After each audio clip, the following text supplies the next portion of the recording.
Hello, good afternoon everyone, good evening to all of you. Ram Ram, जय हिंद सभी को। तो लास्ट क्लास है आई थिंक आज बेसिक की, क्लास नंबर 25, क्लास नंबर 25 है। और आज हम बेसिक पूरा ही कर देंगे। आज हम बेसिक जो है ख़त्म ही कर देंगे। 25वीं क्लास है, ध्यान रहे। ये जो क्लास अपनी है 25th क्लास है, 25वीं क्लास है 25th। आज हम बेसिक जो है आपके बेसिक की लास्ट क्लास रहेगी। आज ये बेसिक कंप्यूटर की लास्ट क्लास रहेगी। लास्ट क्लास है बेसिक कंप्यूटर की। इसमें हम जो पढ़ने वाले हैं वो हमारा है internet, internet security, internet security और इससे संबंधित जो भी बच गए हैं अपने प्रोटोकॉल्स, वो चीज़ आज हम जो है इसमें पढ़ने वाले हैं। ठीक है जी। तो ध्यान से देखना, समझना अच्छे तरीके से। जो चीज़ ना समझ में आए, जैसे कि मैंने पहले बताया है, आप टेलीग्राम चैनल पे आप जो है कमेंट कर सकते हैं। टेलीग्राम चैनल कंप्यूटर विद लाभ सिंह नैन के नाम से, या अकेला लाभ सिंह नैन ऊपर सर्च बॉक्स में लिखोगे, आपके सामने सारी चीज़ें आ जाएंगी। ठीक है जी। तो करते हैं शुरू। इंटरनेट से शुरुआत करते हैं। इंटरनेट आपका एक्चुअल में है क्या? इंटरनेट जो है आपका एक्चुअल में है क्या, ये टॉपिक जो है आपको बता दूं मैं, एसएससी के पॉइंट ऑफ व्यू से तो बहुत इंपॉर्टेंट है। एसएससी के पॉइंट ऑफ व्यू से तो बहुत ज़्यादा इंपॉर्टेंट है ये वाला जो पोर्शन है आपका। ये जो टॉपिक है एसएससी के पॉइंट ऑफ व्यू से अगर देखें तो बहुत मोस्ट इंपॉर्टेंट टॉपिक है आपका, मोस्ट इंपॉर्टेंट टॉपिक एसएससी के पॉइंट ऑफ व्यू से। अगर मैं बैंकिंग की बात करूं तो बैंकिंग के पॉइंट ऑफ व्यू से भी ये बहुत इंपॉर्टेंट टॉपिक है आपका। बैंकिंग के पॉइंट ऑफ व्यू से अगर मैं बैंकिंग की बात करूं तो बैंकिंग के लिए भी ये बहुत इंपॉर्टेंट टॉपिक है। अगर मैं एचएसएससी की बात करूं, एचएसएससी की, तो एचएसएससी में इसका मैं ये नहीं कह सकता कि ज़्यादा, लेकिन मैं कह सकता हूँ कि 1 से 2 क्वेश्चन आपको इसके मिल जाते हैं। 1 से 2 क्वेश्चन इंटरनेट और सिक्योरिटी से रिलेटेड की बात कर रहा हूँ मैं। और वो भी ज़्यादातर तो मिलते हैं प्रोटोकॉल से संबंधित, प्रोटोकॉल से संबंधित, या फिर ईमेल से संबंधित क्वेश्चन आपको मिलेगा। ईमेल से संबंधित, ईमेल है क्या, ईमेल का स्ट्रक्चर वगैरह जो कुछ भी है उनसे संबंधित आपको क्वेश्चन मिलेंगे। तो सबसे पहले है इंटरनेट। इंटरनेट आपका है क्या? इंटरनेट इज़ ऑफन कॉल्ड, आमतौर पर कहा जाता है नेटवर्क्स ऑफ नेटवर्क। क्या कहा जाता है? नेटवर्क्स ऑफ नेटवर्क कहा जाता है। Which enable us to interact with and communicate with each other, जो हमें एक दूसरे के साथ बातचीत करने में सक्षम योग्य बनाता है। तो उसे हम क्या कर रहे हैं? इंटरनेट कह रहे हैं। किस पे इंटरनेट की ये डेफिनेशन रहेगी, क्या रहेगी? Networks of networks. आप इस चीज़ को मेन याद रखना, नेटवर्क्स ऑफ नेटवर्क जो है इंटरनेट है। नेटवर्क्स ऑफ नेटवर्क इंटरनेट कहलाता है। ठीक है जी। नेक्स्ट चीज़ देखिए, इंटरनेट के बारे में मोर टर्म्स या और चीज़ें। Internet often referred as net, इसको आमतौर पर किस रूप में जाना जाता है? नेट के रूप में जाता है। हम कहते हैं कि नेट बंद है जी, नेट चल रहा है जी, नेट स्लो है जी। Consist of complex network. Complex network होता है इसका कंप्यूटर्स का connected by high speed communication. जो हाई स्पीड कम्युनिकेशन से आपस में अटैच होते हैं उनका ये नेटवर्क रहता है पूरा का पूरा हाई स्पीड टेक्नोलॉजी से। हाई स्पीड टेक्नोलॉजी कौन सी है? मैंने आपको पहले भी बताया था, इसके अंदर भी लिखा हुआ है कौन सी टेक्नोलॉजी थी। चाहे वो रेडियो वेव थी, रेडियो वेव्स थी, चाहे वो ऑप्टिकल फाइबर थी, ऑप्टिकल फाइबर थी, चाहे वो आपका माइक्रोवेव थी, चाहे वो आपकी सैटेलाइट थी, चाहे वो आपकी कोएक्सियल केबल थी। ठीक है ना। तो सैटेलाइट इसका एग्जांपल है, माइक्रोवेव है डिवाइसेस, माइक्रोवेव डिवाइसेस एटसेट्रा। ठीक है ना। इन हाई स्पीड टेक्नोलॉजी से जुड़कर ये सारी चीज़ें बनती हैं। नेक्स्ट देखिए, इंटरनेट के बाद आता है अपना, इंटरनेट के फादर कौन है? Who is father of internet? तो Vinton Cerf. Vinton Cerf is widely known as father of internet. Father of internet कहलाते हैं, फादर ऑफ इंटरनेट। कौन कहलाते हैं father of internet? Vinton Cerf. Vinton Cerf, इनकी प्रोनाउंसिएशन जो रहेगी विंटन सर्फ रहेगी, VINTON, Vinton CERF, Vinton Cerf. ठीक है जी। और ये विंटन सर्फ जो है को डिजाइनर भी हैं। किस चीज़ के को डिजाइनर है? TCP/IP के भी को डिजाइनर है। TCP/IP भी डिज़ाइन करने में इन्होंने हेल्प की थी। प्रोटोकॉल जो है TCP/IP, transmission control protocol. TCP की फुल फॉर्म थी transmission control protocol, transmission control protocol. और IP की फुल फॉर्म क्या थी? Internet protocol. यहाँ लिख रहा हूँ मैं कोने के ऊपर, इंटरनेट प्रोटोकॉल,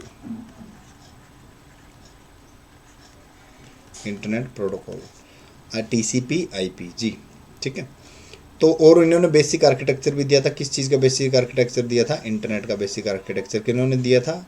विंटन सर्फ में। विंटन सर्फ ने 2-3 चीज़ें दी हैं, फादर ऑफ इंटरनेट कहलाए, क्योंकि बेसिक इंटरनेट का स्ट्रक्चर इन्होंने दिया। टीसीपी आईपी के फादर भी कहलाए क्योंकि कोड डिज़ाइनर थे, ठीक है ना। तो यहाँ तक की ये चीज़ें आपने ध्यान रखनी है। नेक्स्ट देखिए, अब इंटरनेट का हिस्ट्री ऑफ इंटरनेट कह लीजिए, इतिहास जो है इंटरनेट का वो क्या कैसे है। हिस्ट्री ऑफ इंटरनेट देखिए, हिस्ट्री ऑफ इंटरनेट में अगर हम जाएं, इन 1969 1969 के अंदर अमेरिकन डिपार्टमेंट ऑफ डिफेंस, जैसे हमने नेटवर्क में किया था, नेटवर्क में हमने ये चीज़ें पढ़ी थी कंप्यूटर नेटवर्क के अंदर, कि हम कंप्यूटर नेटवर्क का इतिहास क्या है हमने पढ़ा था कि डिपार्टमेंट ऑफ डिफेंस अमेरिका ने वहाँ पे ईजाद किया था। क्या ईजाद किया था? ARPANET। तो वही है ये, स्टार्टेड ए नेटवर्क, क्योंकि वहाँ से शुरुआत हो गई थी इंटरनेट की। Started a network of devices called ARPANET। तो सबसे पुराना नेट अगर पूछा जाए तो कौन सा है? ARPANET।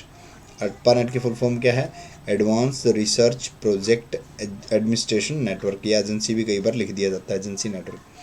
Internet which is referred as net, जी इंटरनेट जिसको हम आमतौर पर नेट कहते हैं, consist of more complex computer network, यानी कि बहुत ज़्यादा कॉम्प्लेक्स नेटवर्क इसके अंदर होते हैं।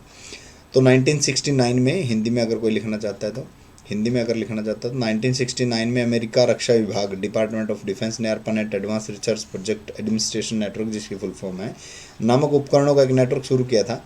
इंटरनेट जिसे नेट के रूप में जाना जाता है, में कंप्यूटर जटिल नेटवर्क यानी कि कॉम्प्लेक्स नेटवर्क जो है इसका होता है, ठीक है जी। यहाँ तक नेक्स्ट देखिए, इंटरनेट से रिलेटेड फ्यू टर्म्स, कुछ शब्द इंटरनेट से रिलेटेड कुछ शब्द जो है वो हम यहाँ पे डिस्कस करने वाले हैं। कुछ शब्द इंटरनेट से संबंधित कौन से हैं? सबसे पहले आता है जी वेब पेजेस की। वेब पेजेस आपका होता क्या है? वेब पेजेस क्या होते हैं? Electronic page seen on the internet. Electronic page जो हम देखते हैं, जो हम पेज इंटरनेट पर देखते हैं, इंटरनेट पर जो पेज देखे जाते हैं उनको बोला जाता है वेब पेजेस। क्या कहा जाता है? वेब पेजेस उनको कहा जाता है। कौन से पेज? जो हम इंटरनेट जब भी ओपन करते हैं, जो हमें इंटरनेट पर दिखाई देते हैं, उनको हम क्या बोलते हैं? वेब पेजेस बोलते हैं। वेब पेजेस हम बोलते हैं। वेबसाइट क्या होता है? Website is a collection of web pages. Website जो है कलेक्शन होती है, किस चीज़ का कलेक्शन होती है? वेब पेजेस का कलेक्शन होती है। HTML क्या होती है? HTML होती है, फुल फॉर्म है हाइपर टेक्स्ट मार्कअप लैंग्वेज। इसकी फुल फॉर्म बहुत बार पूछी जाती है, तो इसको आप स्टार मार्क कर लेना, बहुत बार जो है इसकी फुल फॉर्म पूछी जाती है। Web pages are written in this language. Web pages जो डिज़ाइन किए जाते हैं वो इस लैंग्वेज में डिज़ाइन किए जाते हैं। जो भी वेब पेजेस है इस लैंग्वेज के अंदर, HTML के अंदर डिज़ाइन किए जाते हैं। HTML लैंग्वेज के अंदर डिज़ाइन किए जाते हैं। HTML लैंग्वेज के अंदर क्या किए जाते हैं? डिज़ाइन किए जाते हैं, ठीक है जी। यहाँ तक आई थिंक क्लियर है सभी को। नेक्स्ट देखिए, few more term related to internet. कुछ और टर्म है इंटरनेट से संबंधित, कुछ और शब्द हैं इंटरनेट से संबंधित। पहला है HTTP, hyper text transfer protocol. HTTP hyper text transfer protocol, ये प्रोटोकॉल है, ध्यान रखना, ये अपना प्रोटोकॉल है और इम्पोर्टेंट प्रोटोकॉल है, स्टार मार्क कर लेना। It is use to transmit and receive the web pages. ये इंटरनेट पर पेजों को भेजने के लिए और इंटरनेट से पेजों को रिसीव करने के लिए काम आता है। कौन सा? HTTP। कौन सा? HTTP hyper text transfer protocol. अब वेब ब्राउज़र। वेब ब्राउज़र क्या होता है? Web browser, the web is a collection of huge amount of information. एक जो वेब पेज होता है उस पर ह्यूज अमाउंट ऑफ इन्फॉर्मेशन होती है। वेबसाइट कह रहा है कि एक ह्यूज अमाउंट ऑफ इन्फॉर्मेशन का कलेक्शन है। To visit any web page, to visit any web या web pages, we need special software. हमें किसी स्पेशल सॉफ्टवेयर की जरूरत पड़ती है जिसे हम कहते हैं वेब ब्राउज़र। क्या कहते हैं? Web browser. तो वेब ब्राउज़र क्या है? एक सॉफ्टवेयर है, एप्लीकेशन सॉफ्टवेयर है। इसकी क्यों ज़रूरत पड़ती है? किसी भी इंटरनेट पर किसी भी इंफॉर्मेशन को एक्सेस करने के लिए, किसी भी वेब पेज को एक्सेस करने के लिए हमें किस चीज़ की ज़रूरत पड़ती है? वेब ब्राउज़र की ज़रूरत पड़ती है। तो Mosaic, MOSAIC, Mosaic was the first web browser. पहला वेब ब्राउज़र था Mosaic, developed by NCSA, national centre of super computing application.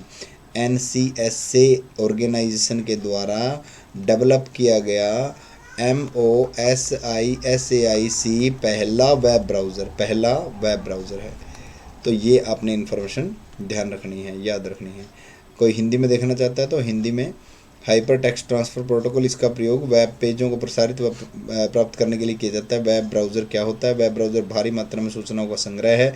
किसी वेब पेज पर जाने के लिए हमें वेब ब्राउज़र नामक विशेष सॉफ्टवेयर की आवश्यकता पड़ती है और मोसिक जो है NCSA द्वारा बनाया गया पहला वेब ब्राउज़र है, ध्यान रखना, पहला वेब ब्राउज़र। नेक्स्ट देखते हैं जी हम, आमतौर पर उपयोग किए जाने वाला वेब ब्राउज़र कौन से हैं। नॉर्मली कौन से हम यूज़ करते हैं, नेटस्केप नेविगेटर है। हालांकि आमतौर पर ये यूज़ नहीं किया जाता, आमतौर पे ये यूज़ नहीं किया जाता नेटस्केप नेविगेटर जो है, नेटस्केप नेविगेटर ये भी, लेकिन ये भी वेब ब्राउज़र, ध्यान रखना। मोजिला फायरफॉक्स बड़ा इंपॉर्टेंट है, पॉइंट भी इंपॉर्टेंट है। मोजिला फायरफॉक्स स्टार लगा लेना। क्यों इंपॉर्टेंट है, क्योंकि it is open source web browser. कौन सा है ये, ओपन सोर्स वेब ब्राउज़र है। ओपन सोर्स क्या होता है ये मैं आपको बता चुका हूँ, ओपन सोर्स सिस्टम सॉफ्टवेयर के अंदर मैं बता चुका हूँ कि ओपन सोर्स जो होते हैं, OS जो होते हैं ओपन सोर्स, उनको हम क्या बोलते हैं, ओपन सोर्स को जिसका सोर्स कोड ओपन हो, जिसका सोर्स कोड ही ओपन हो। सोर्स कोड ओपन होने का क्या मतलब है कि वो डिज़ाइन कैसे किया गया, इसकी प्रोग्रामिंग कैसे लिखी गई है, वो सबके लिए उपलब्ध है। आप उसको देख के कोई और भी वेब ब्राउज़र तैयार कर सकते हो, कोई और भी सॉफ्टवेयर तैयार कर सकते हो, उसको बोलते हैं ओपन सोर्स। तो ओपन सोर्स है, कौन सा ओपन सोर्स है, वेब ब्राउज़र कौन सा, Mozilla Firefox. Which is available free of cost, जो फ्री ऑफ कॉस्ट भी उपलब्ध होता है। ओपेरा ब्राउज़र है, सफारी ब्राउज़र है। सफारी जो है आईफोन के स्टोरेज में, आईफोन में होता है, iOS के अंदर होता है सफारी वेब ब्राउज़र। MSIE है, MSIE Microsoft internet explorer, Microsoft internet explorer ये विंडो के अंदर होता है, माइक्रोसॉफ्ट विंडो के अंदर जो है ये होता है। लेकिन आजकल जो नई विंडो आई है, विंडो 10 आई हुई है, उसके अंदर इसका नाम बदल गया है। उसका नाम क्या रखा गया है, एज, EDGE नाम रखा गया है, EDGE नाम रखा गया है। नेक्स्ट देखिए, यहाँ तक आई थिंक क्लियर है सभी को। हिंदी में अगर कोई लिखना चाहता है तो हिंदी में, नेटस्केप नेविगेटर मोजिला फायरफॉक्स ये ओपन सोर्स वेब ब्राउज़र है जो मुफ्त में उपलब्ध है। Opera, safari, MSC, internet explorer ये सभी वेब ब्राउज़र की कैटेगरी के अंदर आते हैं। नेक्स्ट देखिए, नेक्स्ट देखो, कलेक्शन ऑफ वेब पेजेस देखते हैं, एक मिनट नीचे कर लेते हैं थोड़ा सा। www क्या है आपका, www क्या है, और W3 भी जिसको हम कह देते हैं। इसको बनाने वाला कौन है, टिम बर्नर ली है। पहले तो इनका नाम लिख लेना अच्छे से, टिम बर्नर ली जो हैं इनको बनाने वाले हैं, टिम बर्नर ली इनको बनाने वाले हैं किनको, www या W3 कह लीजिए, W3, ठीक है ना। It is a collection of website, ये एक वेबसाइट्सों का कलेक्शन है। वेबसाइट क्या होती है, website collection of web page होते हैं। वेब पेज क्या होते हैं, वेब पेज HTML में डिज़ाइन होते हैं। It allows the combination of hyper text, ये अलाउ करता है किस चीज़ को, combination of hyper text, graphic, audio, video, multimedia, to provide information on almost each and every topic, हर टॉपिक पे किसी भी प्रकार की इन्फॉर्मेशन प्रोवाइड करने के लिए यूज़ होता है। इट वॉज स्टार्ट इन 1989, 1989 में स्टार्ट हुआ था। एट CERN क्या है, European centre for nuclear research, centre for nuclear research जो है इसकी फुल फॉर्म है European centre for nuclear research. Every website located on internet has an address, her website जो इंटरनेट पर होती है उसका कोई ना कोई एक एड्रेस होता है, हर वेबसाइट का कोई ना कोई क्या होता है, एक एड्रेस होता है। दिस एड्रेस, ये जो एड्रेस जाना जाता है, this address is known as URL, उस एड्रेस को हम क्या बोलते हैं, URL बोलते हैं। और URL क्या होता है, uniform resource locator, uniform resource locator, uniform resource locator जो है इसकी फुल फॉर्म होती है। आगे आ भी जाएगी आई थिंक इसकी फुल फॉर्म, कोई भी फुल फॉर्म रह गई हो तो वो हम आगे पढ़ते रहेंगे फुल फॉर्म वाले चैप्टर के अंदर, फुल फॉर्म वाली उसके अंदर। नेक्स्ट देखिए, ये हो गया आई थिंक। नेक्स्ट देखते हैं इससे आगे, नेक्स्ट जी, ये URL के बारे में आ गया कि URL आपका होता क्या है। URL या URI, URL या URL भी कह सकते हैं इसको, URI भी कह सकते हैं। URI जो वर्ड दिया है वो NCERT बुक में दिया है, NCERT में, तो इसको अच्छे से मार्क कर लेना। यूनिफॉर्म रिसोर्स लोकेटर इसकी फुल फॉर्म है। It stands for uniform resource locator, इसका मतलब होता है यूनिफॉर्म रिसोर्स लोकेटर, यानी कि इसकी फुल फॉर्म जो होती है वो। एवरी वेब पेज, हर कोई web page that is displayed on the internet, जो कोई भी इंटरनेट पर दिखाई देता है, हैज़ ए स्पेसिफिक एड्रेस, एक स्पेसिफिक एड्रेस उसका होता है, एसोसिएटेड विद इट, उसका कोई स्पेसिफिक एड्रेस होता है जो भी वेब पेज आपको इंटरनेट पर दिखाई देता है। This address is known as URL, वो एड्रेस जो है URL के नाम से क्या है जाना जाता है, URL। It can consist of 4 basic part, इसके 4 बेसिक पार्ट हो सकते हैं। URL जैसे मान लीजिए गूगल का URL क्या है, तो गूगल का URL है www.google.com, तो ये URL है, ठीक है। इसके 4 बेसिक पार्ट हैं, अलग अलग पार्ट को अलग अलग भी बोल दिया जाता है कई बार। तो ये 4 बेसिक पार्ट इसके कौन से हैं वो हम डिस्कस कर लेते हैं। 4 बेसिक पार्ट हैं। इसका पहला पार्ट है सर्वर टाइप, सबसे पहले लिखा होगा सर्वर का टाइप लिखा होगा, यानी कि HTTP, सॉरी दोबारा लिख लेते हैं, H स्मॉल लेटर में लिखा मिलता है आपको http://www.google.com, इस तरीके से कुछ आपको लिखा मिलता है। तो सबसे पहला टाइप होता है सर्वर टाइप, यानी कि स्टार्टिंग में सर्वर का टाइप लिखना है, HTTP है या HTTPS है, HTTPS आने लग गया आजकल, सिक्योर, ठीक है ना। होस्ट नेम, फिर होस्ट नेम कौन है, होस्ट का नाम आ जाएगा, फोल्डर नेम, फाइल नेम आ जाएगी, ठीक है। ये मैं अभी आपको दिखाता हूँ, डायग्राम के तहत दिखा देता हूँ मैं आपको ये। नेक्स्ट देखिए, ये आ गया जी, ये है स्टार्टिंग में सर्वर टाइप है। स्टार्टिंग में क्या है आपका सर्वर टाइप, ये सर्वर का टाइप है, HTTP है, ये आपका HTTP है या HTTPS है, सर्वर का टाइप है। देन ये आपका होस्ट नेम आ जाएगा, ये आपका क्या आ जाएगा होस्ट नेम। होस्ट नेम कहाँ से कहाँ तक है, ये वाला होस्ट नेम है, ये वाला जो है होस्ट नेम है। देन ये वाला क्या है, टेक्स्ट बुक जहाँ लिखा है, ये वाला आपका फोल्डर का नाम है, क्या है फोल्डर का नाम है। और टेक्स्ट बुक जो .html जो लिखा है, ये फाइल नेम है आपका। और ये पूरा का पूरा यहाँ से लेकर और लास्ट तक ये जो पूरा का पूरा है, ये आपका क्या है URL, ये आपका क्या है URL, यूनिफॉर्म रिसोर्स लोकेटर, जैसे कि मैंने अभी बताया था। तो ये होता है URL और इसके 4 part, host name, file name, folder name. Folder name कई बार नहीं भी देते, फाइल नेम देते हैं सीधा, कई बार फोल्डर नेम देते हैं, फाइल नेम नहीं देते, ठीक है। तो यहाँ तक भी हो सकता है कि यहाँ तक दे दे, इसको यहाँ तक भी दे सकते हैं सर्वर के टाइप के साथ और होस्ट नेम के साथ, ठीक है जी। नेक्स्ट देखिए, कुछ प्रोटोकॉल उनके कार्यों के साथ, कुछ प्रोटोकॉल पढ़ लेते हैं, उनके क्या क्या कार्य हैं वो भी चीज़ें हम देख लेते हैं। सबसे पहले HTTP हालांकि हमने पहले पढ़ चुका है कि पेजों को ट्रांसफ़र करने के लिए होता है, लेकिन दोबारा से फिर एक बार देख लेते हैं क्योंकि ये बड़ा इंपॉर्टेंट पॉइंट है। HTTP देखिए, hyper text transfer protocol is used to transfer the hyper text over internet. Hyper text को इंटरनेट पर भेजने के लिए, इंटरनेट से प्राप्त करने के लिए किस चीज़ का प्रयोग करते हैं हम, HTTP प्रोटोकॉल का प्रयोग करते हैं। FTP क्या होता है, FTP बड़ा इंपॉर्टेंट है, ये आपका पेपर में आ चुका है, JEE वाले पेपर के अंदर आ चुका है, JEE 2019 के अंदर जो है ये आ चुका है। फाइल ट्रांसफ़र प्रोटोकॉल जो होता है वो it is use to transfer, ये ध्यान रखना, binary file and text file. Question ही यही था कि dash is used to transfer binary file, binary और टेक्स्ट फाइल ओवर इंटरनेट, ये क्वेश्चन था, ठीक है ना। तो डैश इज यूज पूछा गया था। बाइनरी और टेक्स्ट फाइल कहीं पे नहीं दिया मिलेगा आपको, दिया मिलेगा कि फाइल ट्रांसफ़र करता है इंटरनेट पे, लेकिन बाइनरी और टेक्स्ट फाइल आपको बहुत कम दिया मिलेगा। तो बाइनरी एंड टेक्स्ट फाइल आप अच्छे से मार्क कर लेना। बाइनरी और टेक्स्ट फाइल को इंटरनेट पे ट्रांसफ़र करने का काम आता है। कौन सा प्रोटोकॉल है, FTP, ठीक है।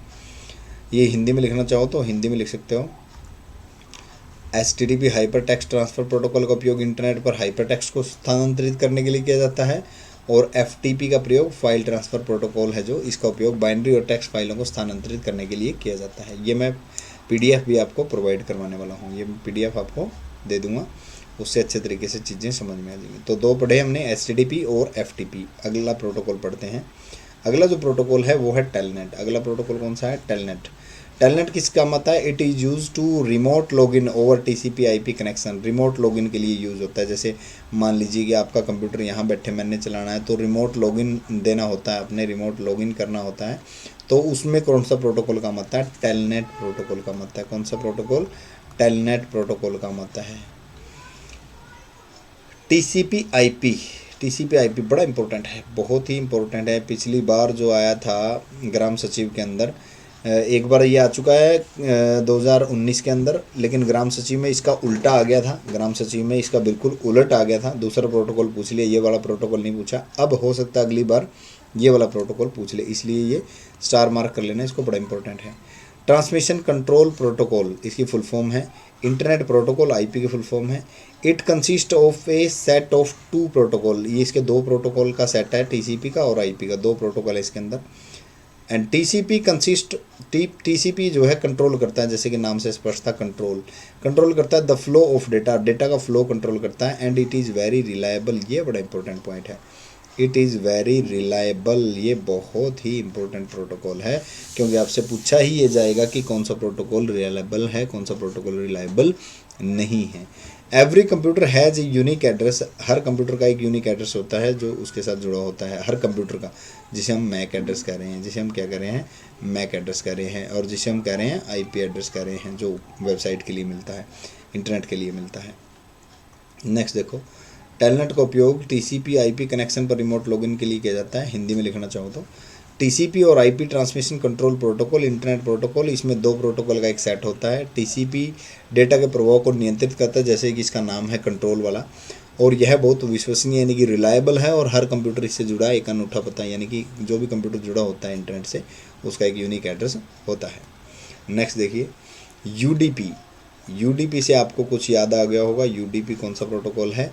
जो आपको ग्राम सचिव में पूछा गया था, जो आपका ग्राम सचिव में अब की बार पूछा गया था, ठीक है ना, ग्राम सचिव में अब की बार जो पूछा गया था वो है यूडीपी। तो यूडीपी के अंदर क्या है? यूज़र डेटाग्राम प्रोटोकॉल, इसकी फुल फॉर्म है यूज़र डेटाग्राम प्रोटोकॉल कह लीजिए या पैकेट कह लीजिए, इसकी फुल फॉर्म है यूज़र डेटाग्राम पैकेट।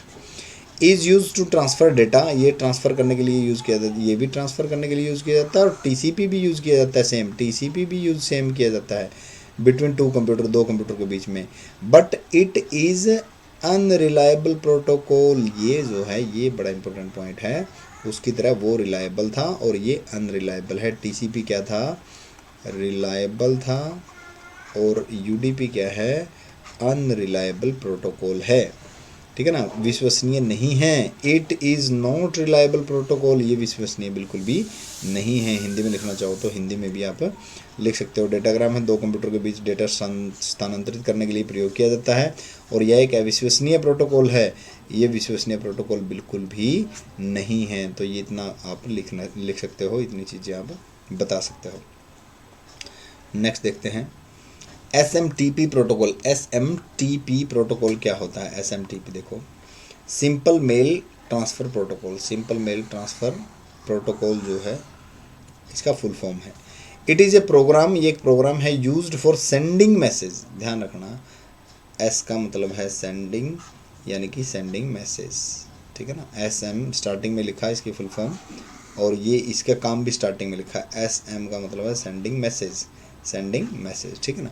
तो आपको पूछा यह जाएगा कि SMTP किस काम आता है, तो आपने बताना है कि मैसेज सेंड करने का काम आता है। To other computer user based on email address पे, ईमेल को भेजने के लिए कौन सा प्रोटोकॉल काम आता है, आपसे पूछा जाएगा ईमेल भेजने के लिए कौन सा प्रोटोकॉल काम आता है, तो SMTP काम आता है। कौन सा प्रोटोकॉल काम आता है? SMTP। क्लियर है जी। नेक्स्ट देखिए, TCP IP के बाद, सॉरी SMTP के बाद ARP की फुल फॉर्म क्या है? Address resolution protocol. Address resolution protocol is one of the most important protocol, एक important protocol of network layer का। कई बार ये पूछ लीजिए कौन सी लेयर का प्रोटोकॉल है, तो नेटवर्क लेयर का प्रोटोकॉल है। बाकी सभी कौन सी लेयर के प्रोटोकॉल हैं ये मैं एडवांस कंप्यूटर में आपको बताने वाला हूँ। इन द OSI मॉडल जो है वो हम एडवांस कंप्यूटर में पढ़ने वाले हैं। उस OSI मॉडल की 7 लेयर हम पढ़ेंगे, 7 लेयर जो हम पढ़ेंगे उनमें बताने वाले हैं कि कौन सी लेयर पे कौन सा प्रोटोकॉल काम आता है। Which helps in finding MAC, बड़ा इंपॉर्टेंट पॉइंट है, मैक एड्रेस को कौन सा प्रोटोकॉल ढूंढेगा? मैक एड्रेस को ढूंढेगा जी ARP, address resolution protocol. Address given the IP address of the system, ठीक है ना। मैक एड्रेस को ढूंढेगा कौन, ARP। नेक्स्ट देखिए, ये हिंदी में नोट करना चाहो तो हिंदी में नोट कर सकते हो। रेजोल्यूशन प्रोटोकॉल वो SI मॉडल के नेटवर्क लेयर का सबसे महत्वपूर्ण प्रोटोकॉल है जो मैक एड्रेस को खोजने में मदद करता है, ठीक है ना। जिस सिस्टम को IP एड्रेस दिया गया है, जिस भी सिस्टम को IP एड्रेस दे रखा है, उसका मैक एड्रेस खोजने के लिए कौन सा प्रोटोकॉल काम होता है, ARP काम होता है जी। नेक्स्ट देखते हैं PPP protocol. PPP protocol point two point protocol. PPP is communication protocol है, क्योंकि नोड से नोड, यानी कि एक नोड यहाँ पे है, एक कंप्यूटर यहाँ पे, एक कंप्यूटर यहाँ पे, एक कंप्यूटर यहाँ पे, और ये मैसेज जो है सेंड होना है ऐसे पॉइंट टू पॉइंट, यानी कि यहाँ से यहाँ तक का प्रोटोकॉल जो काम करेगा वो PPP करेगा। विच enables A dedicated and direct connection between two device.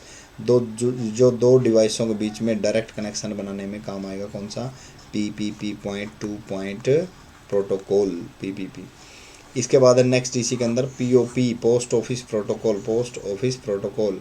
ये ध्यान रखना, it is use to receive mail, ये मेल रिसीव करने का काम आता है, वो सेंड मेल मैसेज के काम आता था, ये रिसीव मेल के काम आता है। POP post office protocol. जो पोस्ट ऑफिस प्रोटोकॉल है आपका, पोस्ट ऑफिस जो प्रोटोकॉल है आपका, वो आपका किस काम आता है, रिसीव मेल को रिसीव करने में काम आता है, ईमेल को पॉप आउट करने में, यानी कि रिसीव करने में काम आता है।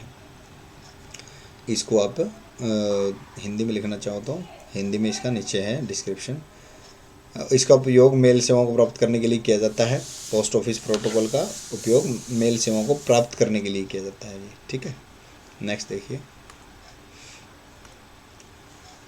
IMAP, ये भी बड़ा इंपॉर्टेंट प्रोटोकॉल है। IMAP internet message access protocol, internet message access protocol, ये भी बड़ा इंपॉर्टेंट प्रोटोकॉल है। IMAP stands for internet message access protocol. It is an application layer protocol, ये एप्लीकेशन लेयर प्रोटोकॉल है। वो कौन सा था, नेटवर्क लेयर प्रोटोकॉल था, ये SM एप्लीकेशन लेयर प्रोटोकॉल है। Which is use to receive the mail, ये भी मेल को रिसीव करने के काम आता है, ध्यान रखना। POP है, IMAP है, POP है, IMAP है, ये मेल को रिसीव करने के काम आए। और SMTP जो था, SMTP ये ईमेल को सेंड करने के काम आया था। फ्रॉम द मेल सर्वर से। It is most commonly use protocol like POP3, ये वर्जन आगे POP3, POP2, POP5 for retrieving emails, email को रिट्रीव करने के लिए, निकालने के लिए ये काम आता है। हिंदी में लिखना चाहो तो हिंदी में लिख सकते हो। इंटरनेट संदेश एक्सेस प्रोटोकॉल के लिए है, यह एक एप्लीकेशन लेयर प्रोटोकॉल है। इसका उपयोग मेल सर्वर से ईमेल को प्राप्त करने के लिए किया जाता है। यह ईमेल प्राप्त करने के लिए POP3 की तरह वर्क करता है, ठीक है, और ज़्यादा इस्तेमाल किया जाने वाला प्रोटोकॉल आपके लिए है। नेक्स्ट देखिए इंटरनेट की जो स्पीड है वो मेज़र की जाती है, किस में मेज़र की जाती है, ये हमने बताया है। Generally internet speed is measured in kilobit पर सेकेंड। KBPS में इसकी स्पीड जनरली मापी जाती है, KBPS में किलोबिट्स पर सेकेंड में इसकी स्पीड जो है मापी जाती है। Just a minute.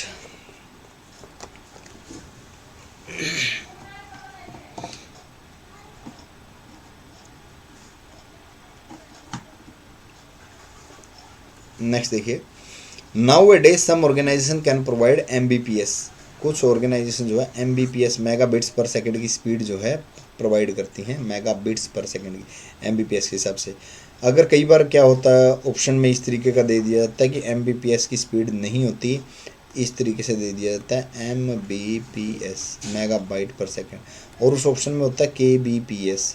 तो अगर मैं NCERT के अकॉर्डिंग जाऊँ तो ये वाला ठीक है मेरा, NCERT के अकॉर्डिंग, क्योंकि NCERT में दिया है कि फ़िलहाल तो ये थी, पहले तो ये थी, अब जो है लेटेस्ट ये वाली है MBPS, ठीक है ना। इस बड़े B का मतलब होता है बाइट, बड़े B का क्या मतलब होता है बाइट, और छोटे B का क्या मतलब होता है बिट, किलो बिट्स पर सेकेंड, ठीक है ना। तो यहाँ तक था। नेक्स्ट देखिए, इससे आगे है डोमेन नेम, होस्ट नेम क्या होते हैं। डोमेन नेम या होस्ट नेम क्या होते हैं। डोमेन नेम या होस्ट नेम कह लीजिए, it is easier to remember names, remember names. नाम को याद रखना आसान है, बट किसी का नंबर याद रखना आसान नहीं होता। जैसे मान लीजिए आईपी एड्रेस होता है, आईपी एड्रेस इस तरीके से आपको मिलेगा 192.168.254.255। इस तरीके से कोई आईपी एड्रेस होगा, तो कितने आईपी एड्रेस को आप याद रख सकते हो? हाँ, नाम आप याद रख सकते हो, नाम आपको याद हो सकता है। तो डोमेन नेम जो है, होस्ट नेम जो है, ये एक नाम है वेबसाइट का। ईच कंप्यूटर सर्वर होस्टिंग ए वेबसाइट और web resource is given a name against it's IP address, यानी कि जो ये आईपी एड्रेस है इसका कोई नाम दे दिया गया। जैसे मान लीजिए मैं इसको कहूँ कि ये गूगल का है, ठीक है ना, गूगल का आईपी एड्रेस है, तो एक नाम दे दिया गया है। A domain name extension can be generic, extension जो है वो जेनरिक भी हो सकती है according to the name of country, country के नाम के हिसाब से। Some common domain names are, कुछ कॉमन डोमेन नेम या उनके एक्सटेंशन जो है वो यहाँ पर लेकर आए हम। तो इसको नीचे करके आप देख सकते हो हिंदी में। यदि नाम याद रखने के लिए, यह नाम याद रखने के लिए आसान है और एक वेबसाइट या वेब संसाधन को की मेज़बानी करने वाले प्रत्येक कंप्यूटर सर्वर को अपने आईपी पद यानी कि आईपी एड्रेस जो मिलता है उसको क्या किस में बदल देता है, नाम में बदल रखा है ये। तो ये था। नेक्स्ट देखिए, ये आगे डोमेन नेम एक्सटेंशन आपकी, ये आगे है आपकी डोमेन नेम एक्सटेंशन। अब डोमेन नेम एक्सटेंशन जो है वो किस तरीके से यूज़ होंगी। डॉट इन जो है वो किस लिए यूज़ होता है, इंडिया के लिए यूज़ होता है। डॉट इन जैसे लिखते हैं ना, जैसे मान लीजिए google.com लिखा है, google.com लिखा है, तो कॉम किस लिए लिखा है, या डॉट इन लिखा है तो इन किस लिए लिखा है, तो इन जो है इंडिया के लिए लिखा होता है। डॉट gov यूज़ होता है डोमेन एक्सटेंशन, वो गवर्नमेंट एजेंसी के लिए यूज़ होती हैं। डॉट नेट जो लिखा है वो नेटवर्क ऑर्गेनाइजेशन के लिए यूज़ होती है। डॉट edu जो लिखा है वो एजुकेशनल ऑर्गेनाइजेशन के लिए यूज़ होता है। और ये हिंदी में है, नीचे नीचे हिंदी के अंदर है, हिंदी में ये नीचे सारी की सारी चीज़ें, dot in, dot net, dot edu, ठीक है ना, डॉट gov। नेक्स्ट देखिए इससे आगे डॉट org। अब डॉट org जो है वो किस लिए प्रयोग होता है, dot org non profit organisation के लिए यूज़ होता है। डॉट कॉम किस लिए यूज़ होता है, कॉमर्शियल ऑर्गेनाइजेशन के लिए यूज़ होता है। डॉट mil किस लिए यूज़ होता है, मिलिट्री और डिफेंस के लिए प्रयोग किया जा सकता है, यानी कि ये पहले से रिजर्व है, इनको कोई और यूज़ नहीं कर सकते हैं, ठीक है ना। Dot org, dot com, dot mil, तो यहाँ तक था। नेक्स्ट देखना डॉट ac। डॉट ac किस लिए प्रयोग होता है, डॉट ac है ये एकेडमिक के लिए प्रयोग होता है, एकेडमिक के लिए। डॉट au किस लिए प्रयोग होता है, ये ऑस्ट्रेलिया का एक्सटेंशन है, डोमेन नेम एक्सटेंशन है। डॉट jp जो है जापान का एक्सटेंशन है। और नोट करें, USA has not any suffix, USA का कोई भी डॉट एक्सटेंशन नहीं है, USA का नहीं है, ये ध्यान रखना, कई बार ऑप्शन में आ जाए, USA का नहीं है, ठीक है जी। तो यहाँ तक है ac.au.jp। आई थिंक आपको अच्छे तरीके से सारी चीज़ें समझ आ रही होंगी, नहीं समझ में आए तो चीज़ों को वहाँ पे डिस्कस आपने ज़रूर करना है मेरे साथ टेलीग्राम चैनल पे। सर्च इंजन नेक्स्ट है आपका, सर्च इंजन इंटरनेट के टॉपिक के अंदर नेक्स्ट टॉपिक, सब टॉपिक है सर्च इंजन की। सर्च इंजन आपका होता क्या है, search engine it is a set of program, एक सेट ऑफ प्रोग्राम है, यानी कि एक प्रोग्राम लिखा हुआ है that works on searching of a particular keyword, किसी भी एक कीवर्ड को ढूंढ कर लेकर आने का काम करेगा। जैसे मैंने लिख दिया गूगल के अंदर, मैंने लिख दिया वाटर, ये एक कीवर्ड पे वर्क करेगा। वाटर कीवर्ड से रिलेटेड जितना कुछ भी टॉपिक होगा, जो कुछ भी टॉपिक होगा वो सर्च करके मेरे सामने ले आएगा, तो उसे बोलते हैं हम सर्च इंजन। सर्च इंजन जैसे कुछ सर्च इंजन है वो उनके नाम क्या क्या हैं, name of few search engine, कुछ सर्च इंजन के नाम क्या क्या हैं।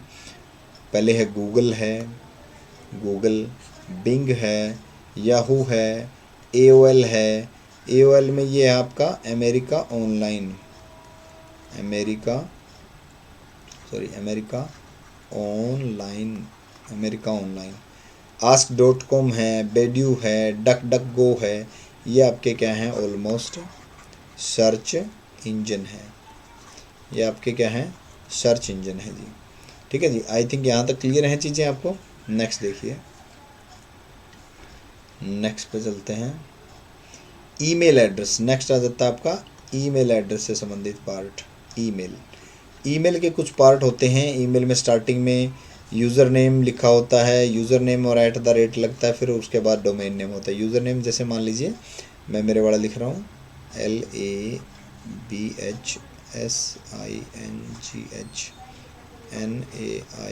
लाबसिन 777@gmail.com।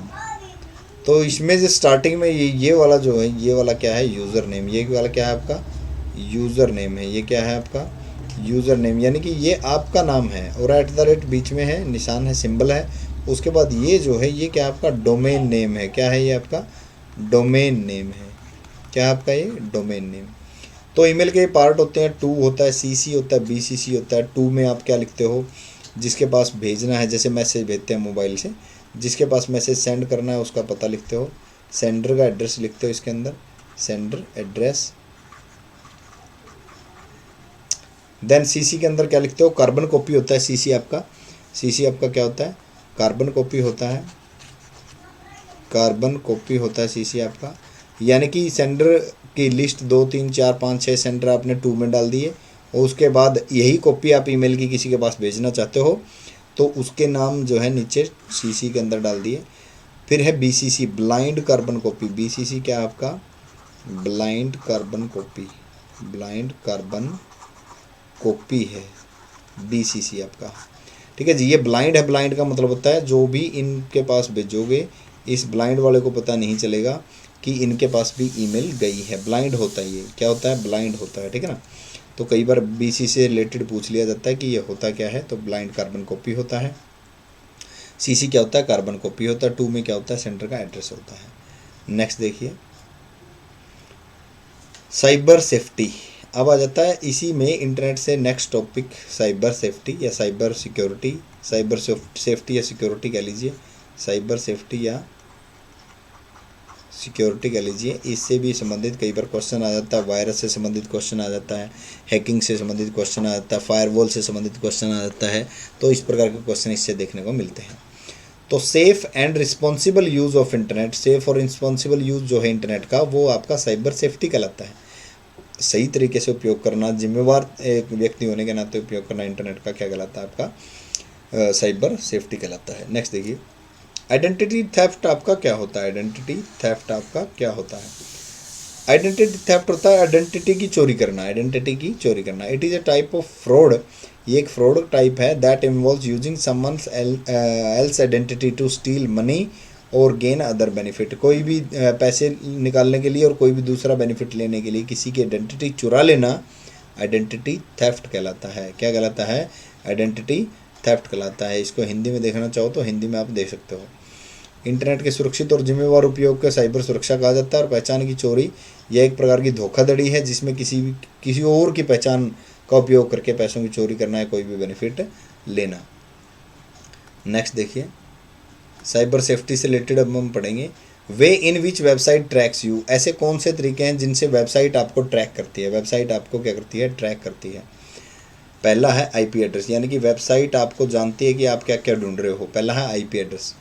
Bye this address any website can determine your रफली जियोग्राफिकल लोकेशन। बड़ा इंपॉर्टेंट पॉइंट है, यानी कि आईपी एड्रेस उन वेबसाइट वालों के पास चला जाता है। सपोज करो कि आपने LABHSINGH सपोज कीजिए कि NAIN.com वेबसाइट है, लाबसिन.com वेबसाइट है, उस पर आप विज़िट करने गए। जैसे आप विज़िट करने गए उस वेबसाइट वाले के पास आपका आईपी एड्रेस होगा कि आपका आईपी एड्रेस, इस आईपी एड्रेस से ये वेबसाइट खोली गई थी और उस आईपी एड्रेस से हम पता लगा सकते हैं कि ज्योग्राफिकल लोकेशन जो है ये आईपी जो है कहाँ पे चल रहा है। यानी कि आपकी ज्योग्राफिकल लोकेशन का पता चल जाएगा कौन से एरिया से आप वर्क कर रहे हैं। तो ये था in which website track you, way in which website track you, जिस तरीके से वेबसाइट आपको ट्रैक करती है। पहला तरीका है ये, फर्स्ट वे है, पहला तरीका है। अब है आईपी एड्रेस। नेक्स्ट देखिए, दूसरा है कुकीज़। दूसरा तरीका है कुकीज़। कुकीज़ क्या होती हैं, these are small piece of information. ये इंपॉर्टेंट पॉइंट है, ये नोट कर लेना। These are small piece of information, छोटा सा टुकड़ा होता है इन्फॉर्मेशन का। Website can store in your web browser. आपके ओन वेब ब्राउज़र में जो भी वेबसाइट आप खोलोगे उस वो वेबसाइट जो है आपके खुद के वेब ब्राउज़र में एक कुछ कुकीज़ स्टोर करेंगी। These cookies can be of two type, ये दो कुकीज़ जो है दो प्रकार की हो सकती हैं, आपकी फर्स्ट पार्टी कुकीज़ और थर्ड पार्टी कुकीज़, ये दो प्रकार की हो सकती हैं। कुकीज़ स्टोर होंगी, आपने कई बार देखा भी होगा, आपने कई बार वेबसाइट से डिलीट भी की होंगी कुकीज़, ठीक है ना। तो कुकीज़ से जानकारी मिल जाती है, आपका यूज़र नेम है, पासवर्ड है, वो सारी चीज़ें जानकारी मिल जाती हैं। जैसे देख लीजिए, नेक्स्ट देखते हैं। कुकीज़ में फर्स्ट पार्टी कुकीज़ आ जाती है। फर्स्ट पार्टी कुकीज़, सबसे पहले फर्स्ट पार्टी कुकीज़ ये क्या करती है, योर लॉगिन आईडी, पासवर्ड और ऑटो फिल इन्फॉर्मेशन जो है कुकीज़ के अंदर सेव होती है, ठीक है ना। कुकीज़ के अंदर login ID, user name, password, वो सारी चीज़ें सेव होती हैं। नेक्स्ट देखिए, फर्स्ट पार्टी कुकीज़ की बात की मैंने, first party cookies, first party cookies की बात की है। नेक्स्ट देखिए, थर्ड पार्टी कुकीज़ क्या करती है। फर्स्ट पार्टी कुकीज़ में login ID, password, auto fill information. Third party cookies के अंदर, थर्ड पार्टी कुकीज़ जो है, in third party cookies your search history, आपकी सर्च हिस्ट्री, आपने क्या क्या सर्च किया है, वेब ब्राउजिंग, आपने क्या क्या ब्राउज़ किया है, वो सारी हिस्ट्री जो है सेव होती है। कहाँ पे सेव होती है, थर्ड पार्टी कुकीज़ के अंदर सेव होती है। नेक्स्ट देखिए, तो फर्स्ट पार्टी कुकीज़ का काम था सिर्फ यूज़र नेम और पासवर्ड लेना। थर्ड पार्टी कुकीज़ का काम है आपकी सर्च हिस्ट्री, आपने क्या सर्च किया और आपने कहाँ पे ब्राउज़ किया, वो सारी इन्फॉर्मेशन। नेक्स्ट देखिए, फिर एक और तरीका है आपकी वेबसाइट आपको ट्रैक करने का, HTTP रेफरर। HTTP रेफरर पहला तरीका था, IP एड्रेस के ज़रिए आपको पता लगा सकते हैं आपका। दूसरा तरीका था कुकीज़ के ज़रिए आपका पता लगा सकते हैं। और तीसरा ज़रिया है HTTP referrer. Your IP address, आपका IP एड्रेस जो है, लोकेशन, वेब ब्राउज़र, मशीन का type will be provided to linked websites, that is called HTTP referrer. यानी कि HTTP रेफरर के तहत आपका IP एड्रेस, आपकी लोकेशन, आपका वेब ब्राउज़र, मशीन कौन सी यूज़ कर रहे हो, लैपटॉप है, मोबाइल है, एंड्रॉयड है या आपका iOS है, वो सारी इन्फॉर्मेशन जो वेबसाइट वाले के पास चली जाएगी जिनसे आपने वेबसाइट ओपन की है, ठीक है जी। यहाँ से क्वेश्चन किस प्रकार से आएगा, कुकीज़ का क्वेश्चन आ सकता है, कुकीज़ होती क्या है, ठीक है ना। कुकीज़ दो प्रकार की, फर्स्ट पार्टी और थर्ड पार्टी कुकीज़, जिसमें आ सकता है आपका फर्स्ट पार्टी कुकीज़ के अंदर क्या सेव होता है, थर्ड पार्टी कुकीज़ के अंदर आपका क्या सेव होता है। नेक्स्ट देखिए, नेक्स्ट आपका सुपर कुकीज़, एक और तरीका आ गया जिसका नाम आ गया सुपर कुकीज़। सुपर कुकीज़ क्यों आया, कई बार क्या होता है हम कुकीज़ डिलीट कर देते हैं, कुकीज़ जो हम डिलीट कर देते हैं और अपने आप में जो है ज़्यादा इंटेलिजेंट बन जाते हैं। They come back even after you delete them, आप जब उनको डिलीट कर देते हो कुकीज़ को, ये फिर भी वापस आ जाती हैं। ये वो कुकीज़ हैं जिनको सुपर कुकीज़ कह रहे हैं। क्या कह रहे हैं, super cookies. Super cookies store data इन मल्टीपल प्लेस, मल्टीपल जगह पर स्टोर करती है डेटा। फ्लैश कुकीज़ के अंदर सेव करती है, या सिल्वर लाइट स्टोरेज होता है उसके अंदर सेव करती है। योर ब्राउजिंग हिस्ट्री सेव करती है। HTML5 लोकल स्टोरेज के अंदर ये सेव करती है। तो ये इतनी जगह पे ये स्टोरेज कर सकती है। फ्लैश कुकीज़ मेन होता है इसका। फ्लैश कुकीज़ क्या पूछा जाता है, फ्लैश कुकीज़ कौन सी होती हैं, तो ये मेन होता है आपका। तो ये इस तरीके से वेबसाइट आपको ट्रैक करती हैं। कोई भी वेबसाइट आप खोलोगे, उन वेबसाइट, जिसकी वेबसाइट आपने खोली है उनके पास आपकी सारी इन्फॉर्मेशन गई है। तो ये सुपर कुकीज़ है। नेक्स्ट देखते हैं, इससे नेक्स्ट क्या है, वे ऑफ प्राइवेट ब्राउजिंग, यानी कि आपको बचना है इन चीज़ों से। यानी कि हर किसी की पर्सनल जानकारी जो है वो किसी को भी नहीं देना चाहता। मान लीजिए मेरी पर्सनल जानकारी है, मैं क्या सर्च करता हूँ, मैं क्या देखता हूँ इंटरनेट पे, मैं क्यों किसी को बताऊँ। तो उसके लिए एक बेटर वे अपने पास आया, वे ऑफ प्राइवेट ब्राउजिंग, यानी कि हम प्राइवेट ब्राउजिंग कर सकते हैं। तो किस तरीके से कर सकते हैं वो हम जानेंगे, प्राइवेट ब्राउजिंग। तो इनमें से ये क्वेश्चन आया हुआ था, ये ध्यान रखना, ये मैं आपको जानकारी नहीं दे रहा, ये क्वेश्चन वाली चीज़ें मैं आपको बता रहा हूँ। ये क्वेश्चन आया हुआ था ये वाला, Ctrl+Shift+N, कि प्राइवेट ब्राउज़र में next private browser tab open करने के लिए, प्राइवेट ब्राउजिंग के लिए, प्राइवेट ब्राउजिंग के लिए टैब ओपन करने की शॉर्टकट की, टैब ओपन करने की शॉर्टकट की क्या है, शॉर्टकट की पूछा हुआ था। तो Ctrl+Shift+N अगर कंप्यूटर में यूज़ करते हैं तो Ctrl+Shift+N, ठीक है ना। अगर मोबाइल में यूज़ करते हैं तो तरीके और भी बहुत सारे आ जाएंगे आपके सामने। इनकॉग्निटो ब्राउजिंग बोलते हैं इसको, incognito browsing. You can use Ctrl+Shift+N in your browser, आपके ब्राउज़र में, to go to private browsing, private browsing के लिए you may also use private browser, आप प्राइवेट ब्राउज़र भी यूज़ कर सकते हो। सर्च इंजन भी प्राइवेट यूज़ कर सकते हो, जैसे कि डक डक गो एक प्राइवेट ब्राउज़र या सर्च इंजन है जो आपकी इन्फॉर्मेशन, कोई भी वेबसाइट जो आप खोलोगे उसको वो नहीं प्रोवाइड होने देता, यानी कि ये नहीं पता चलने देता कि ये कहाँ से वर्क कर रहे हैं। तो इनकॉग्निटो ब्राउजिंग आप ध्यान रखना, इसको इनकॉग्निटो ब्राउजिंग बोलते हैं, प्राइवेट वेब ब्राउजिंग। और इसका टैब ओपन करने के लिए control plus shift plus N दबाने की हमें ज़रूरत पड़ती है। नेक्स्ट देखिए, proxy, it works like a middle man, ये मिडल मैन की तरह, बिचौलिए की तरह काम करता है। क्या प्रॉक्सी? प्रॉक्सी आपका बिचौलिए की तरह काम करता है। बिचौलिए की तरह मतलब यानी कि आपकी इन्फॉर्मेशन किसी के पास नहीं जाने देता, आपकी इन्फॉर्मेशन जो है किसी के पास नहीं जाने देता। किसी के पास नहीं जाने देता का मतलब क्या है?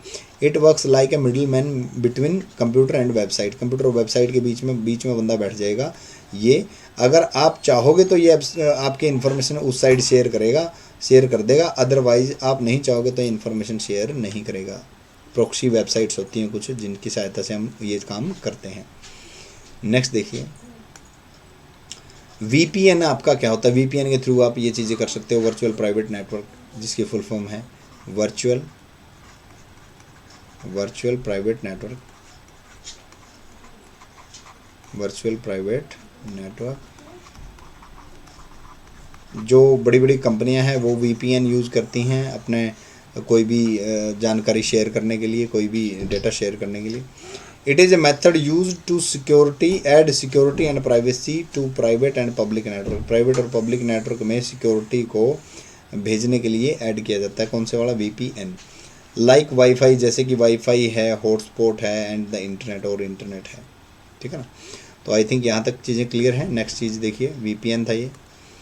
नेक्स्ट आपका साइबर क्राइम, नेक्स्ट आपका साइबर क्राइम आपका होता क्या है, ये जानकारी के लिए है आपका। क्रिमिनल ऑफेंस है जो with use of electronic communication और इंफॉर्मेशन सिस्टम के साथ और इलेक्ट्रॉनिक कम्युनिकेशन चीज़ों की सहायता से जो हम क्राइम करते हैं वो आपका साइबर क्राइम के अंडर आता है। इंक्लूडिंग एनी इलेक्ट्रॉनिक डिवाइस, कोई भी इलेक्ट्रॉनिक डिवाइस है, चाहे वो सेलफोन है, चाहे वो घड़ी है। कंप्यूटर और internet is referred as cyber crime, computer और इंटरनेट जो है साइबर क्राइम के अंडर में आते हैं। ठीक है ना? नेक्स्ट देखिए, साइबर क्राइम के बारे में सिर्फ जानकारी है, साइबर क्राइम आपको पूछा नहीं जाएगा कि इस तरीके से क्या होता है। Few more term related to cyber crime से रिलेटेड और टर्म है, साइबर ट्रोल है। साइबर ट्रोल आपको सिर्फ जानकारी होनी चाहिए कि साइबर ट्रोल आपका क्या होता है। जैसे मान लीजिए कोई भी सेलिब्रिटी कोई बात कह देते हैं सेलिब्रिटी, और उस बात को लेकर हल्ला मच जाता है सोशल मीडिया पे, तो उसको बोलते हैं ट्रोल। क्या बोलते हैं उसको? ट्रोल बोलते हैं। साइबर बुलिंग आपका क्या होता है? जैसे मान लीजिए सोशल मीडिया पे आप किसी को धमका रहे हो, ठीक है ना, तो उसको बुलिंग कहते हैं, बुलिंग। साइबर स्टॉकिंग यानी सोशल मीडिया पे आप उसका पीछा कर रहे हो, पीछा कर रहे हो मतलब जहाँ जब भी वो पोस्ट करता है आप उसकी इन्फॉर्मेशन जो है ओपन कर करके देखते हो, आप उसके अकाउंट का जो है ट्रैकिंग कर रहे हो, तो इसको बोलते हैं साइबर स्टॉकिंग आपका। नेक्स्ट देखिए, नेक्स्ट चीज़ है आपकी threat to computer security. Computer security को क्या क्या खतरा है? Threat to computer security, threat होता क्या? सबसे पहले तो threat is potential violation of security, security को तोड़ना ही थ्रेट है, खतरा है। When a threat is actually executed, जब भी कोई थ्रेट होती है, इट बिकम्स अटैक, ये अटैक माना जाता है। क्या माना जाता है? अटैक माना जाता है। सम कॉमन थ्रेट्स आर, कुछ कॉमन थ्रेट हैं जिनके बारे में हम अभी पढ़ने वाले हैं। हिंदी में अगर किसी ने लिखना है तो हिंदी में लिख सकते हैं। खतरा सुरक्षा का संभावित उल्लंघन है, जब वास्तव में किसी खतरे को अंजाम दिया जाता है तो यह हमला कहा जा सकता है या हो जाता है। कुछ सामान्य खतरे, कुछ वो हम पढ़ने वाले हैं। नेक्स्ट देखिए, पहला है threat to computer security. Computer security में थ्रेट कौन से हैं? सबसे पहले virus. Computer are malicious code, computer नहीं, वायरस आर आएगा, virus are malicious code, is कह लीजिए, virus is malicious code. The term computer virus was coined by Fred Cohen, computer virus की जो टर्म दी है वो फ्यूड कोहन ने दी है, 1985 में दी है, 1985 में। सम कॉमन वायरस, कुछ कॉमन वायरस हैं जो उनके नाम है क्रिप्टोलोकर, इकट्ठा आई लव यू भी एक वायरस है, माई डूम भी एक वायरस है, सैसर भी एक वायरस है, नेटस्काई भी एक वायरस है, स्लैमर भी एक वायरस है, और स्टूक्स नेक्स्ट भी एक वायरस है। तो इतने सारे वायरस हैं, कई बार और भी वायरस हो जाते हैं जिनके सभी के नाम याद रखना आई थिंक पॉसिबल नहीं है, बट जितना भी ज़्यादा रख सको उतना ठीक है। नेक्स्ट इसी में देखिए, अगर हिंदी में आप लिखना चाहो, वायरस कंप्यूटर दुर्भाग्यपूर्ण वायरस एक दुर्भाग्यपूर्ण कोड है। कंप्यूटर वायरस शब्द जो है 1985 में फ्रेड कोहन द्वारा लाया गया था। कुछ समाना वायरस जो है क्रिप्टो करेंसी क्रिप्टो लॉकर है ये, और आई लव यू है, माई डूम है, सैसर है, नेट स्काई स्लैमर है, ये सारे के सारे क्या हैं आपके वायरस है। नेक्स्ट देखिए स्पाईवेयर। नेक्स्ट क्या है, स्पाईवेयर है। जिस तरीके से ये वायरस था उसी तरीके से स्पाईवेयर है। स्पाईवेयर क्या होता है, it is a software which is installed, जो इंस्टॉल होता है ऑन योर कंप्यूटर, आपके कंप्यूटर पे, to spy on your activity, आपकी एक्टिविटी चेक करने के लिए कि आप कहाँ कहाँ क्लिक करते हो, क्या क्या चीज़ें आप ओपन करते हो, and report this data to the people, और इस डेटा को लोगों को वो बता देता है। नेक्स्ट है एडवेयर। एडवेयर क्या होता है, delivers unwanted ads on your computer, आपके कंप्यूटर पर अनवांटेड एड्स आ जाएंगी, यानी कि जो ऐड आप नहीं चाहते वो एड्स भी जो है इसके ऊपर शो होती रहेंगी। एड्स बहुत सारी आती हैं जैसे आप देखते हो, तो अनवांटेड एड्स को एडवेयर कहा जाता है। इसको हिंदी में अगर लिखना चाहो तो इसको हिंदी में भी लिख सकते हो। एक सॉफ्टवेयर जो आपके कंप्यूटर पर गतिविधियों की जासूसी करने के लिए, जिसे हम स्पाईवेयर कह रहे हैं, और एडवेयर अनवांछित विज्ञापन अवांछित विज्ञापन जो है वितरित करता है। नेक्स्ट देखिए इससे अगला, स्पैमिंग क्या होता है, ये बड़ा इंपॉर्टेंट पॉइंट है। स्पैमिंग बड़ा इंपॉर्टेंट पॉइंट है, कई बार क्वेश्चन में आ जाता है, कई बार जो है एग्ज़ाम के अंदर आ जाता है। Sending a bulk email, bulk mail, बहुत बड़ी मात्रा में ईमेल सेंड करना क्या कहलाता है, बाय एन अनआइडेंटिफाइड सोर्स, जिसको आप नहीं जानते उस सोर्स से बहुत ज़्यादा मात्रा में एकदम से ईमेल आ जाना, वो कहलाता है आपका स्पैम, ठीक है ना। पीसी इंट्रूजन क्या होता है, पासवर्ड को गैस करना, किसी के मोबाइल का, किसी के लैपटॉप का पासवर्ड का अंदाज़ा लगाना, पीसी इंट्रूजन कहलाता है। क्या कहलाता है, पीसी इंट्रूजन कहलाता है, ठीक है ना। अज्ञात सोर्स द्वारा ब्लॉक में मेल भेजना स्पैमिंग में चली जाती है, और पीसी घुसपैठ जो है पासवर्ड गैसिंग कहलाता है, पासवर्ड का गैस करना पीसी इंट्रूजन कहलाता है। फिशिंग, ये भी बड़ा इंपॉर्टेंट है। नेक्स्ट है थ्रेट टू कंप्यूटर सिक्योरिटी में फिशिंग आपका क्या होता है, it is criminally fraudulent process of attempting to acquire sensitive information such as user name, किसी का यूज़र नेम ले लेना, पासवर्ड ले लेना, क्रेडिट कार्ड की इंफॉर्मेशन ले लेना, अकाउंट का डेटा ले लेना, किसी को विश्वास में लेकर ये सारी चीज़ें उससे प्राप्त कर लेना, क्या कहलाता है आपका, फिशिंग कहलाता है। क्या कहलाता है, फिशिंग। बड़ा इंपॉर्टेंट पॉइंट है, इसको स्टार मार्क कर लेना, बहुत इंपॉर्टेंट पॉइंट है। नेक्स्ट देखेंगे फिशिंग के बाद फायरवॉल, कि आपका फायरवॉल होता क्या है। नेक्स्ट देखिए फायरवॉल, ये भी इंपॉर्टेंट है। फायरवॉल कई बार पूछा भी जाएगा आपसे, फायरवॉल होता क्या है। तो firewall is a system design to prevent unauthorised access और to form a private network. Unauthorised access को प्रिवेंट करने के लिए, रोकने के लिए यूज किया जाता है क्या, फायरवॉल एक ऐसी प्रणाली है जिसे किसी निजी नेटवर्क से अनधिकृत पहुंच को रोकने के लिए डिज़ाइन किया गया। यानी कि आपका यहाँ फायरवॉल लग गया, कोई भी ऐसा नेटवर्क जिसको आप नहीं जानते वो एक्सेस करने की कोशिश करेगा आपके कंप्यूटर को, बट एक्सेस नहीं कर पाएगा, फायरवॉल की सहायता से ये पॉसिबल है। नेक्स्ट देखिए ये कोड आगे, ये नेक्स्ट कोड, ये टॉपिक अलग है, ध्यान रखना कंप्यूटर कोड्स जो है टॉपिक अलग है, क्योंकि टॉपिक कंप्लीट हो चुके हैं बेसिक के आपके। ये कंप्यूटर कोड जो है टॉपिक बीसीडी कोड जो है, बीसीडी कोड ये क्या होता है, बाइनरी कोडेड डेसिमल इसकी फुल फॉर्म होती है। ये छोटा सा टॉपिक रह गया था आपका, ये मैं बता देता हूँ आपको। 4 बिट से 6 बिट ये लेता था, 4 बिट से 6 बिट इसके अंदर यूज़ होती थी, 4 बिट्स यूज़ होती थी, या फिर आपकी 6 बिट्स जो है इसके अंदर यूज़ होती थी बीसीडी कोड के अंदर। कंप्यूटर के कोड हैं ये। EBC DIC code extended binary coded decimal इसकी फुल फॉर्म है, डेसिमल इंटरचेंज कोड। 8 बिट ये यूज़ होती थी इसके अंदर। ईबीसी डीआईसी की फुल फॉर्म कई बार पूछी जा चुकी है, बिट नहीं पूछी गई आज तक किसी की भी, लेकिन बिट पूछ ले तो बता देना हम, ठीक है ना। ASCII code ASCII American standard code for information interchange, ये 7 से 8 बिट लेता है, 7 से 8 बिट ये जो है लेता है आपका। इसके बारे में एक खास बात और है, this code is popular in data communication. Data communication में आपसे पूछा जाएगा कौन सा कोड पॉपुलर है, तो एस्की कोड है। जो 7 से 8 बिट लेता है। यूनिकोड, यूनिकोड क्या होता है, आजकल जो कोड चला हुआ है वो यूनिकोड है, जिसमें सभी लैंग्वेजेज आती हैं, ध्यान रखना। 8 बिट लेता था पहले, फिर 16 बिट का है, देन अब 32 बिट का है। इसमें सारी लैंग्वेजेस आ जाती हैं। तो ये था टॉपिक आपका, और ये थी आपकी कंप्यूटर की बेसिक की क्लासें। सारा का सारा बेसिक जो है इसके अंदर कवर हो चुका है। एक दो क्वेश्चन है जो हम क्वेश्चन ले लेते हैं।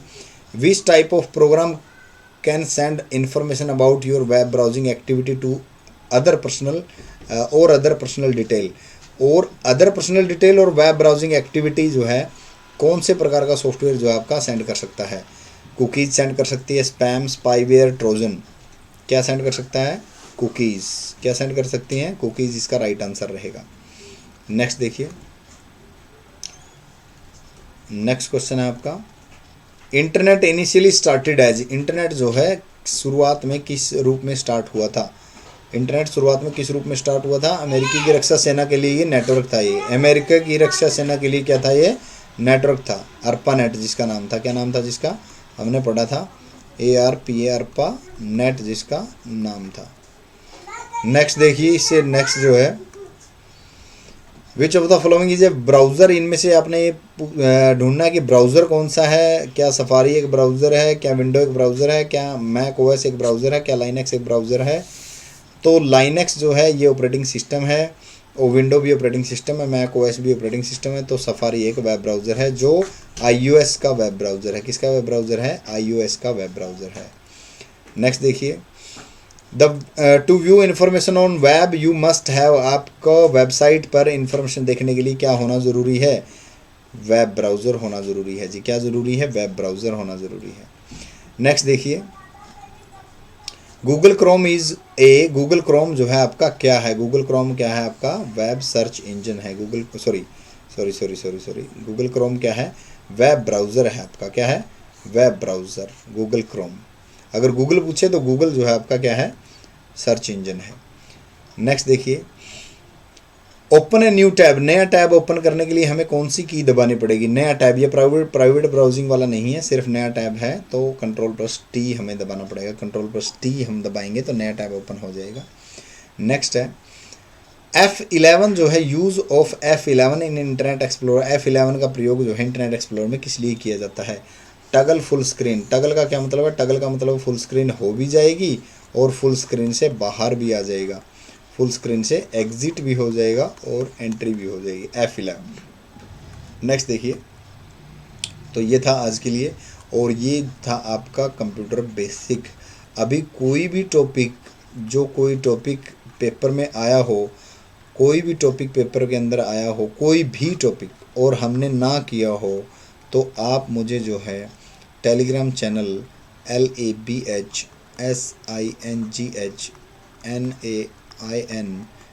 ग्रुप में लिख सकते हैं, या पर्सनली मैसेज कर सकते हैं। पर्सनली भी आप मैसेज कर सकते हैं। आपका कोई भी टॉपिक छूट गया हो, या कोई ऐसा क्वेश्चन जो प्रीवियस ईयर में बेसिक का प्रीवियस ईयर के अंदर आया हो लेकिन आपसे सॉल्व ना हुआ हो, तो वो सारी चीज़ आप मेरे साथ शेयर कर सकते हैं। ठीक है जी, तो आज के लिए इतना ही था। मिलते हैं अगली क्लास में, तब तक के लिए राम राम, जय हिंद, नमस्ते।